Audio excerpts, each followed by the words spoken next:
Hello everyone, कैसे हैं आप सब। आशा करता हूँ स्वस्थ होंगे और खुश होंगे।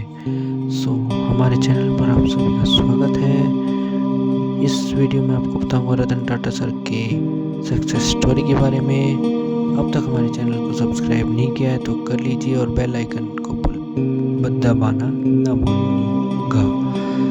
रतन टाटा सर का पूरा नाम रतन नवल टाटा था और उन्होंने जो अपनी लाइफ में अचीवमेंट्स हासिल की, आज तक कोई भी उनके जितना कोई अचीवमेंट्स नहीं कर पाएगा और कर पाया है अब तक। उन्होंने बहुत कम अंतराल में टाटा समूह को इतनी ऊपर पहुंचा दिया जो कि और समूह सोच भी नहीं सकते थे।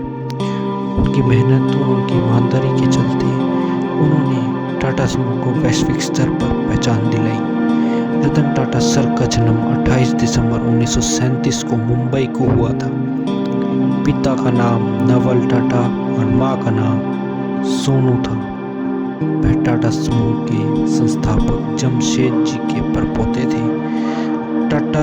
रतन टाटा जी जब 10 साल के थे, उनके माता पिता का तलाक हो गया, तो वो अकेले रहने के बजाय उनकी परवरिश उनके दादा दादी ने की थी।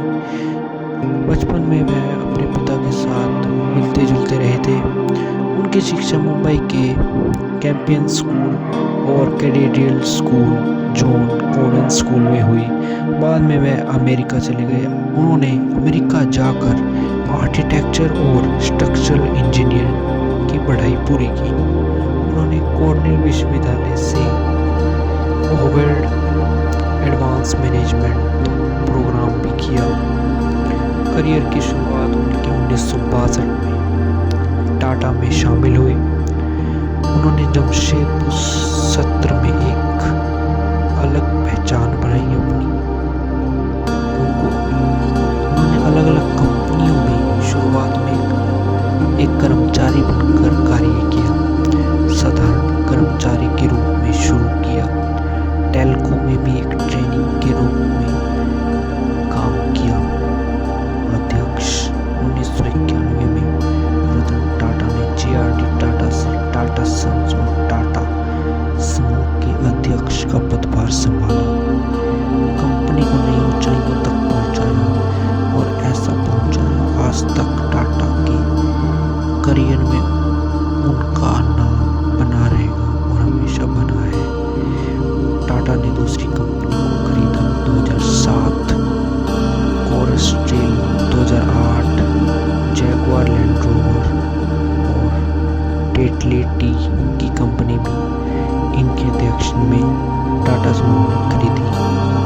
फिर इन्होंने टाटा नैनो भारतीय परिवार के लिए सबसे बेहतरीन कार निकाली। यह कार इन्होंने मिडिल क्लास लोगों के लिए जो कार नहीं खरीद सकते थे उनके लिए निकाली। ये बहुत कम बजट में भी थी और बहुत अच्छी भी थी। तो उनके कार्यभार में टाटा समूह ने 100 से अधिक देशों में अपना कारोबार फैलाया। यह परोपकारी कार्य, शिक्षा, स्वास्थ्य, ग्रामीण विकास के क्षेत्र में योगदान दिया। उन्हें पद्म भूषण 2000, पद्म भूषण विभूषण 2008 से सम्मानित किया गया है।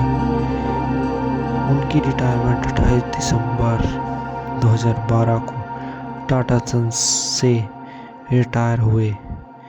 टाटा समूह में अलग होने के बाद भी वह टाटा से जुड़े रहे और उनकी यही काबिलियत उनको एक अलग उद्योगपति और वह ईमानदार व्यक्ति बनाती है।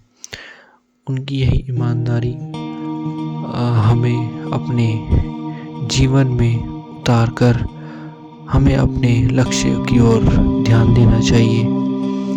उनकी यही लक्ष्य यहीं तक ख़त्म नहीं हुए। 2020 में आए कोरोना की महामारी में उन्होंने PM फंड में बहुत ज़्यादा दान किया और गरीबों की मदद की। उनकी यही इंसानियत उनको एक अलग व्यक्ति, उनका व्यवहार उनकी अलग पहचान बनाती है। और उनकी यही कार्य यही नहीं खत्म हुए, उन्होंने बाद में जैगुआर जैसी बड़ी कंपनियों को भी एक मुंहतोड़ जवाब दिया कि टाटा बड़ी से बड़ी और बढ़िया से बढ़िया गाड़ी बना सकती है। रतन टाटा जी की यही बात हमें सदा ही अपने जीवन में उतार लेनी चाहिए कि एक बड़ा बिजनेसमैन बनने के लिए शुरुआत में एक एज कर्मचारी ही काम करना पड़ता है और अपने एम्प्लॉयज़ के साथ एज अ फैमिली मेम्बर्स मिलकर ही कार्य करना पड़ता है, उनसे साथ बातचीत करें। उनका यही बर्ताव, उनका यही व्यवहार टाटा समूह का अध्यक्ष बनने में सफल बनाया था। उनकी यही पहचान उन्हें इतना बड़ा आदमी बना गई। सो उनके जीवन का प्रकाश आपको कैसा लगा कमेंट करके ज़रूर बताएं। और वीडियोस देखने के लिए like, subscribe and thanks for watching my video.